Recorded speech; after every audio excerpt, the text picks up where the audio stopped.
Снимаме. Димитър Пейчев, ФК Русо Кастро, няколко думи за изминалия двубой. Толкова в матч. Опитни футболисти, времето приятно, изпотихме така. Единоборствата, кой ги спечели? Ами ние победихме, значи би трябвало да сме ние. Добре, измина така дълга пауза между сезона. Как протече вашата подготовка? Какво не ви достигна да се подготвите или всичко мина перфектно? Миналата година станахме първи, значи сме се подготвили. Вие за миналата година, за тази как сте? Ами, ние играем в регионалните групи, отбора играе и тук почти през ден се събираме и общо взето няма човек, който да не е във форма. Сравнително добре сме. Имаме един скрит кос, който е контузен, който се появи на малко по-късен етап. Милен Георгиев. Днеска Пламен Крумов, безупречен. И така.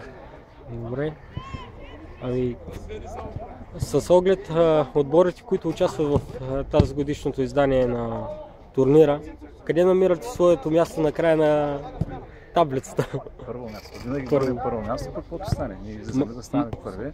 Най-лошия случай е да сме в тройката, пак е добре. Много силни отбори. Дано да имаме и спортен шанс, защото и това се къде намирате мястото на фейрплея в футбола?